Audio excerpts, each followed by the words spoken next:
Hello everyone, I welcome you all to the heat and mass transfer lecture series. So in the lecture series of heat and mass transfer, today we will see the Reynolds and Colburn analogy, which is also called as analogy between momentum and heat transfer. So far we have seen what is the boundary layer thickness and thermal boundary layer thickness and some of the numericals upon Blassius exact solution and velocity profile. Now we will see what is the relationship between the analogy or between momentum and heat transfer. So in this case, suppose Reynolds analogy is the interrelationship between fluid friction and Newton's law of viscosity. So what is the relationship here? It is the interrelationship. It is the interrelationship between fluid friction.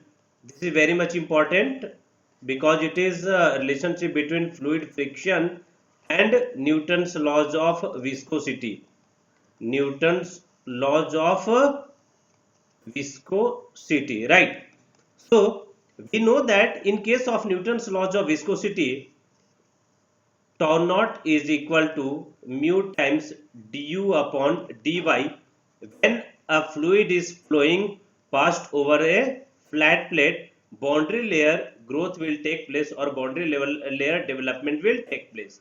So here it is delta, that is boundary layer. If it is maintained at surface temperature Ts and a fluid with some stream in stream velocity capital U with some temperature T infinity is flowing past over a flat plate, then a boundary layer growth or boundary layer development, that delta will take place. So in that case there will be a velocity profile. This is a velocity profile. So and velocity profile and viscosity can be shown, and that can be derived with this formula tau naught equal to mu times du upon dy, right? Now heat transfer will take place by q equals to minus ka dt upon dy, that is given by the heat transfer or heat flow in y direction, which was given by Fourier equation. If the heat transfer is taking place in x direction, we can write this equation like minus ka dt upon dx, but because heat flow is in the y direction, that is why we are taking q equals to minus ka dt upon dy. Now we will assume if mu Cp upon k is 1, that is Prandtl number. Prandtl number is mu Cp upon k, that is Prandtl number. If it is 1, we are considering air which is being flowing over a flat plate. Air के लिए Prandtl number 1 होता है, हमने mu Cp upon k इसलिए 1 लिया है. तो at that time when Prandtl number is unity, temperature and velocity profile are identical. So in this case what will happen? Profile will be identical. This is one of the most important concept which we can derive from this analogy. Profile will be identical when Prandtl number is 1, that is mu Cp upon k, or for air. For what? Velocity as well as temperature profile. Like velocity and temperature profile will be identical when Prandtl number is 1. Then what will happen? If mu Cp upon k is equal to 1, then k upon mu will be equal to Cp, right? So now combining both of the equation, we can find that q will be equal to minus Cp of Cp a tau naught dt upon du, right? Now we will integrate this formula for this du, that is from 0 to capital U, and sum of the temperature, that is 0 to capital T maybe, right? So in that case now we will see what will be the value of analogy between momentum and heat transfer with respect to two boundary conditions. So boundary condition is given. Boundary condition is at surface or at the plate surface here Ts. What will happen?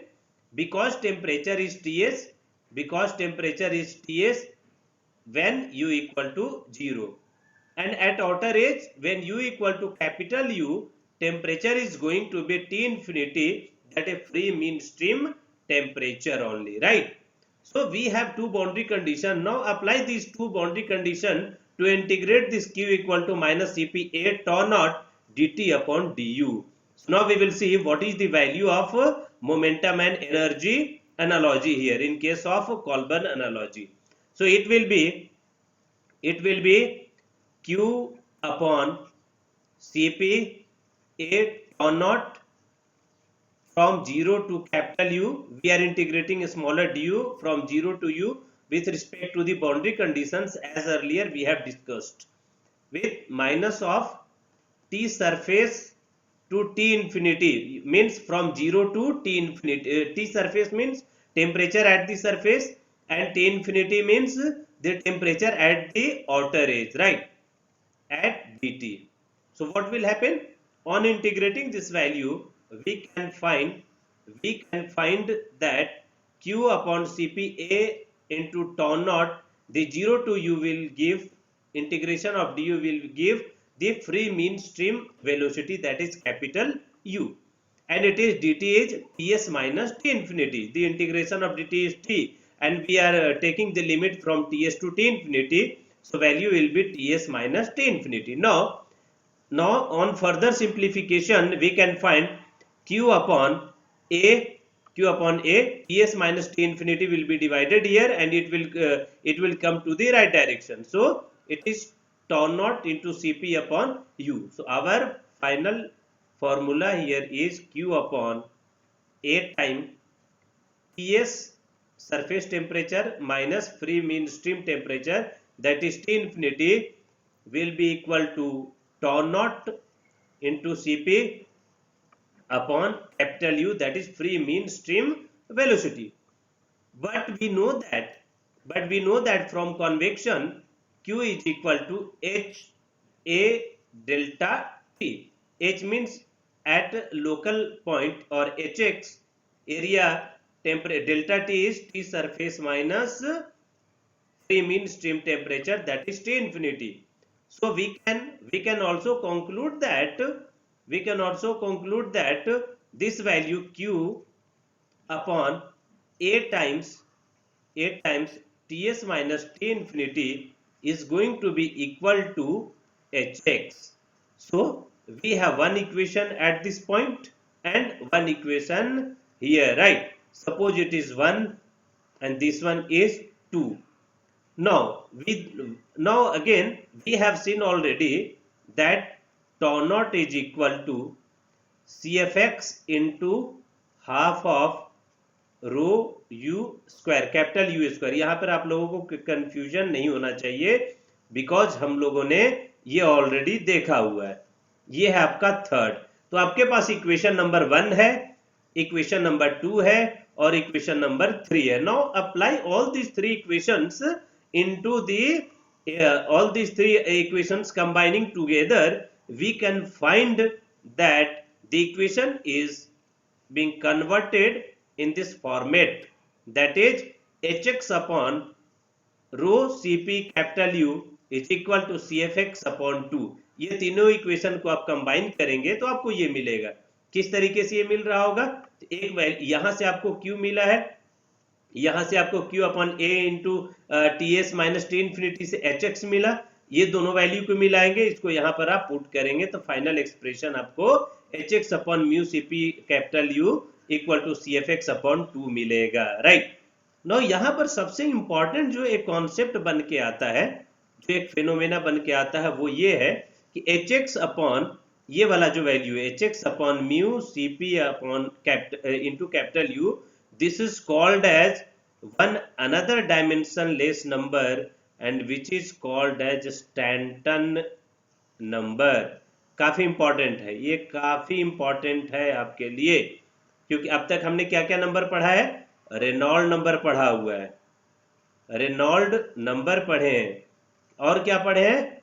Prandtl number पढ़े, mu Cp upon के, Prandtl number जिसको हम mu Cp upon के बोलते हैं. आपने बायट number पढ़ा हुआ है, बायट नंबर h, और फूरियर नंबर पढ़ा है alpha tau upon LC square, and Biot number is HL upon K, right. And Nusselt number एक पढ़ा है आपने, Nusselt number NUSSELT, Nusselt number ये भी आपका HL/K होता है।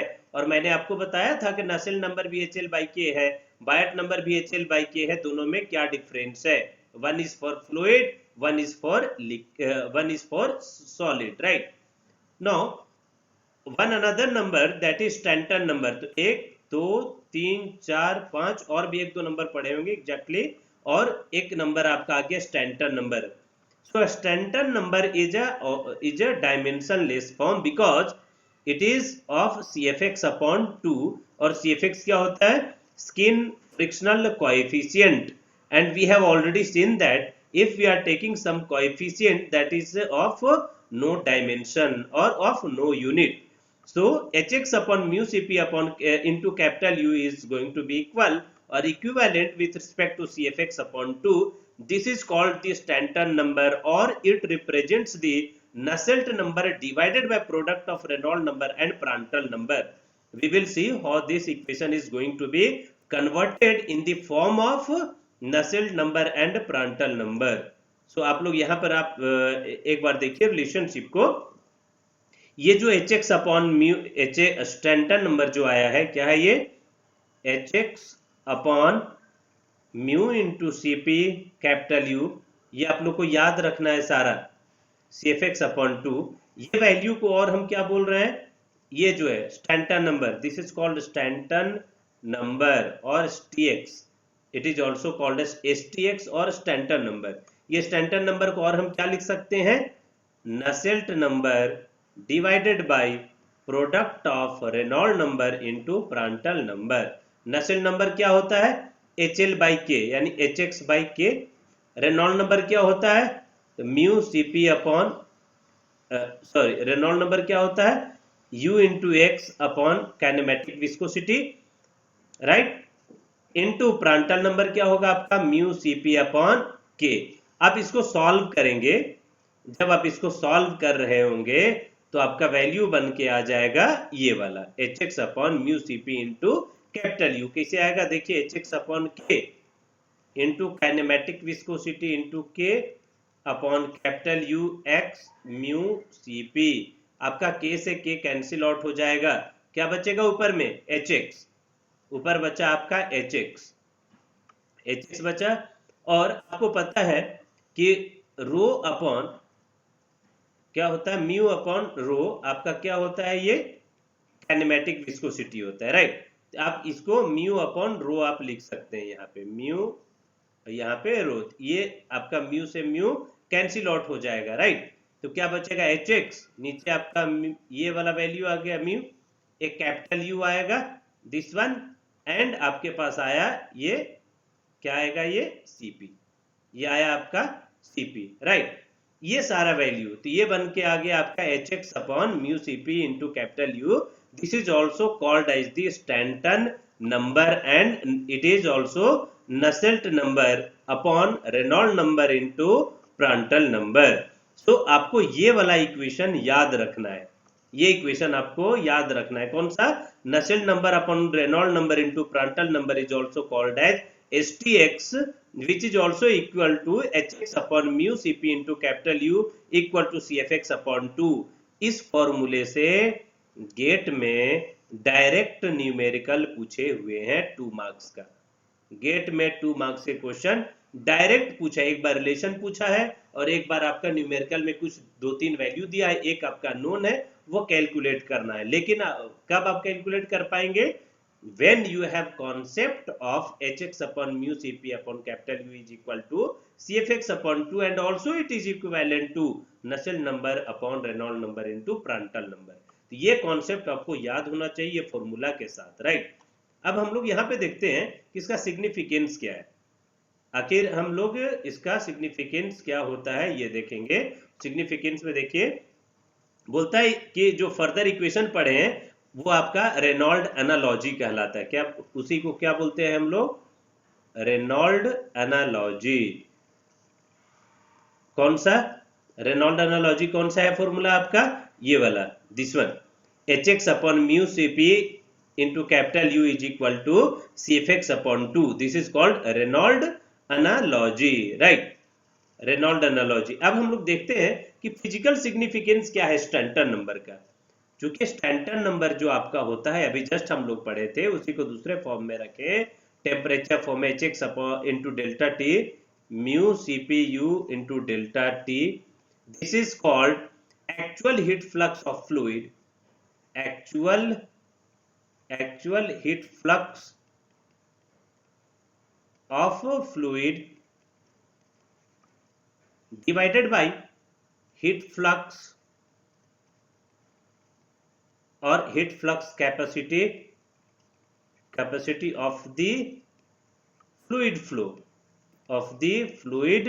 flow, ये आपका होता है स्टैंटन नंबर का फिजिकल सिग्निफिकेंस, राइट। एक और कॉन्सेप्ट जो हम लोग ऑलरेडी देख चुके हैं लैमिनार फ्लो में, ये वाला फॉर्मूला, मुझे उम्मीद है आप लोगों को मालूम होगा, ये ऑलरेडी हम लोग देख चुके हैं। क्या है फॉर्मूला? तो नसेल्ट नंबर का मैंने बताया था, प्रीवियस 2 न्यूमेरिकल करवाए हैं, वो दोनों न्यूमेरिकल में ये वाला फॉर्मूला हमने यूज किया है। कौन सा? This one, Nusselt number is also called as H X, ये और एच एल बाई के और एच एक्स के। एक्स क्या है यहाँ पे? लोकल नंबर, लोकल आपका वैल्यू हो गया एक्स के लिए, यानी डिस्टेंस फ्लैट प्लेट का अगर हम लेते हैं ये कोई एक पार्टिकुलर एक्स पे, तो ये आपका लोकल होता है। पूरा लेंगे तो एल हम लेंगे एच एल, यहाँ पर एच एक्स लिए यानी इस पॉइंट पे, यानी लोकल वैल्यू, तो ये आया। और इसका फॉर्मूला ऑलरेडी हम लोगों ने देखा है, 2 न्यूमेरिकल भी किए इसके ऊपर, 0.332 रेनॉल्ड नंबर के पावर 1/2। मैंने आप लोगों को बोला था कि याद भी रखना है, और प्रांटल टू द पावर 1/3, ये हम लोगों ने ऑलरेडी देखा हुआ है। अब क्या करना है, इस इक्वेशन में दोनों तरफ आप क्या करिए कि रेनॉल्ड और प्रांटल पावर 1/3 से डिवाइड कर दो, वहां पे भी और यहां पर भी हमने डिवाइड किया है, तो आप दोनों तरफ डिवाइड करें तो कोई प्रॉब्लम नहीं है। तो ये इक्वेशन आपका क्या बन के आता है, फिर जब डिवाइड करेंगे तो ये वाला इक्वेशन बन जाएगा, right. Nusselt number upon Reynold number into Prandtl to the power 1/3 will be equal to 0.332 upon REX power 1/2 equal to CFX divided by 2, ये इक्वेशन बनता है। अब आप लोग क्या करेंगे कि लेफ्ट हैंड साइड में जो आपका इक्वेशन है, दोनों की इक्वलिटी फॉर्म में लेकर के आइए। तो ये नसेल्ट नंबर RE और PR 1/3 है, इसको हमने ये लिख दिया है। क्या करेंगे इसको, यहां पर आपका PR3 एक प्रांटल नंबर यहां रहने देंगे और प्रांटल 2 पावर 3 से मल्टीप्लाई किए, ये इक्वेशन क्या बनेगा, ये कन्वर्ट हो जाएगा। तो नसेल्ट नंबर इनटू REPR, ये तो चूंकि ये स्टैंडर्ड नंबर होता है हम लोग जानते हैं, और ये प्रांटल के पावर 2/3 आपका यहाँ पे मल्टीप्लाई हो गया है। क्या मतलब standard number into Prandtl to the power 2/3 is equal to CFX by 2 here, and this is called as interrelationship between heat and momentum transfer। यहाँ पर हमने हीट और मोमेंटम दोनों को इंक्लूड किया है, और ये वाला आपका कहलाता है कॉलबर्न। इसके पहले वाला इक्वेशन क्या था, इसके पहले वाला इक्वेशन को हम लोग क्या बोले थे, बताइए? नहीं याद है, कोई बात नहीं। उस एक रिलेशन आपने देखा था वहां पे, कॉलबर्न एनालॉजी, राइट। यहाँ पे हो गया ये Colburn analogy. So this is called the Colburn analogy, right. यही आपका टोटल वो रेनॉल्ड एनालॉजी हो गया। कब? जब प्रांटल नंबर 1 आप रख देंगे। अब देखिए इस इक्वेशन में, पहले जो पढ़े थे क्या था, ये रेनॉल्ड एनालॉजी कहा गया, ये वाला इक्वेशन आप देख रहे हैं, this is called Reynold analogy. जब Nusselt number divided by REPR equal to standard number है सिर्फ, तो रेनॉल्ड एनालॉजी है। अब समझिएगा बात को, यहाँ पर STX equal to CFX upon 2 है। प्रीवियस वाले इक्वेशन में STX इक्वल टू, आपने पढ़ा है प्रीवियस इक्वेशन में STX equal to CFX upon 2 है। ये क्या है आपका? Reynold analogy, Reynold analogy. अभी जो पढ़े हम कॉलबर्न एनालॉजी, देखिए एक चीज, कॉलबर्न एनालॉजी में अगर आप प्रांटल की वैल्यू 1 रखते हैं, इसका वैल्यू 1 रखेंगे, 1 के पावर 2/3 यानी 1, क्या बनेगा equation? STX equal to CFX upon 2। मतलब ये हुआ कि कॉलबर्न एनालॉजी रेनॉल्ड एनालॉजी बन जाता है कब? जब प्रांटल नंबर का वैल्यू 1 हो जाएगा, राइट। इसका मतलब ये हुआ कि for Prandtl number 1 the Reynold and Colburn analogy are same. When ये आपका 1 मार्क्स कॉम्पिटिटिव एग्जामिनेशन का ये हो गया है पॉइंट। क्या है? The Reynold analogy and Colburn analogy same हो जाएगा कब? जब प्रांटल नंबर 1 होगा। So this is one of the most important insight which we can draw from this relationship between heat and momentum transfer, right? इतना कुछ देखें। अब हम लोग थोड़ा सा और यहाँ पर देखते हैं कि टर्बुलेंट फ्लो में इसका पैरामीटर और क्या होगा। तो आप लोगों ने ऑलरेडी इसको पढ़ा हुआ, थोड़ा सा एक्सप्लोर करेंगे और कुछ नहीं है। अभी जो इक्वेशन जस्ट आपने देखा है वो इक्वेशन ये है कॉलबर्न एनालॉजी। ये इक्वेशन हम लोगों ने अभी ऑलरेडी देखा हुआ है कॉलबर्न के थ्रू। और क्या है ये? स्टैंटन नंबर और STX into Prandtl number to the power 2/3 is equal to CFX upon 2। ये कॉलबर्न है, याद रहे। रेनॉल्ड कब होगा? जब प्रांटल का वैल्यू 1 हो जाएगा कॉलबर्न में, तो रेनॉल्ड बन जाए, यानी STX equal to CFX upon 2 is called Reynold analogy, and STX into Prandtl power 2/3 is called, which is equal to CFX by 2, it is called Colburn analogy, right? तो ये इक्वेशन देखें। और साथ में क्या है ये इक्वेशन क्या बन जाएगा? चूंकि CFX का वैल्यू जब हम लोग ये हमने डेराइव करके लाया है, मैंने आपको डेरिवेशन नहीं बताया है, कोई बात नहीं इसका, और आपको पढ़ना भी नहीं था, लेकिन आपको ये वाला याद रखना है। अगर आप ये वाला भी नहीं याद रखते हैं तो कोई प्रॉब्लम नहीं है, इसको यहाँ पुट करके फाइनल एक्सप्रेशन हम देखते हैं क्या आएगा। तो यहाँ पर CFX by 2 होता है, और CFX का चूंकि ये फॉर्मूला है, इसको यहाँ पुट करिए, फाइनल एक्सप्रेशन में आगे बढ़ेंगे आप, तो इसका फाइनल एक्सप्रेशन बनेगा, वो याद रखना है, HX equal to 0.0288 K upon X, Reynold के पावर 4/5 है, यहाँ ध्यान रहे, प्रांटल पावर 1/3 है। और जो नसेल्ट नंबर अभी हम लोग पढ़े थे वहां पर 0.332 इंटू रेनॉल्ड के पावर हाफ होता है, प्रांटल पर 1/3 होता है, लेकिन यहाँ पे रेनॉल्ड के पावर 4/5 है। तो ये याद रखिए, heat transfer parameter for turbulent flow है। This is for turbulent flow. तो टर्बुलेंट फ्लो के केस में ये वाला कंडीशन आया। अच्छा, ये चीज आ गया लोकल। अगर हम ओवरऑल कैलकुलेट करें, टोटल के लिए कैलकुलेट करें, तो क्या करना होता है? 1/L 0 से L HX इंटू DX, ये वाले को आप इंटीग्रेट कर देंगे, HX को DX 0 से L के लिए 1/L से, तो आपका टोटल वैल्यू एवरेज आ जाएगा, जिसको हम बोलते हैं एवरेज हीट ट्रांसफर कोएफिशिएंट बोलते हैं इसको, राइट। ये आपका हो गया एवरेज हीट ट्रांसफर कोएफिशिएंट। ये हम लोग प्रीवियस क्लास में भी देखे हुए हैं, बस इंटीग्रेट करना है, ये इंटीग्रेशन आप ऑलरेडी कर लेंगे। तो फाइनल एक्सप्रेशन आपका H बार का यहाँ पे बनता है दिस वन, ये इक्वेशन बन के आ गया, राइट। या और नसेल्ट नंबर चूंकि HL/K होता है, तो H बार आपका क्या होगा? Nusselt number into K upon L। तो यही इक्वेशन आपका जो है, इस इक्वेशन का हेल्प लेकर के जो कुछ भी हमें फाइंड करना होगा वो हम यहाँ से कैलकुलेट कर पाएंगे, राइट। तो आपके पास मैंने आज यहाँ पर क्या क्या बताया है, मैं एक बार समराइज कर देता हूँ यहाँ पे, so that it will be helpful to all of you, right. आप लोगों ने यहाँ पर देखा सबसे पहले कि स्टैंटन नंबर एक नया नंबर बन के आता है, this is very important, Stanton number. साथ में हमने देखा यहाँ पे Reynold analogy, what is Reynold analogy. हमने यहां पर देखा what is Colburn analogy. Colburn analogy के बाद हमने देखा कि कॉलबर्न एनालॉजी इज इक्विवेलेंट और same with the Reynolds analogy when Prandtl number is equal to 1, or that is for air or gases, right।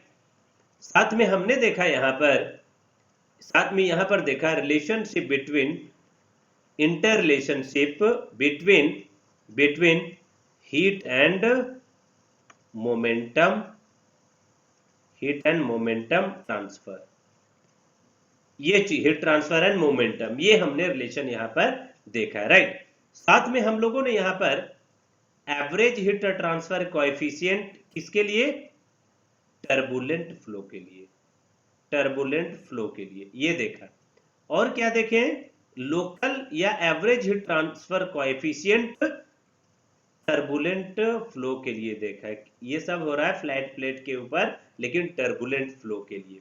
साथ में हमने नसेल्ट नंबर का भी लोकल वैल्यू देखा और नसेल्ट नंबर का एवरेज वैल्यू देखा। तो आपको यहाँ पर HX अगर मालूम है तो NUX मिल जाएगा, HL मालूम है तो NUL बार मिल जाएगा। कैसे मिलता है, तो Nusselt number is equal to HL upon K होता है। अगर आप H बार लेते हैं तो NU बार आएगा, अगर आप HX लेंगे यहाँ पे तो NUX मिल जाएगा। तो अगर HX मालूम है तो NUX मिलेगा, H बार मिलेगा अगर है तो NU बार मिलेगा। तो both are equivalent, both can be calculated with the help of each other relationship, right? That is all from my side. Thank you, thanks a lot.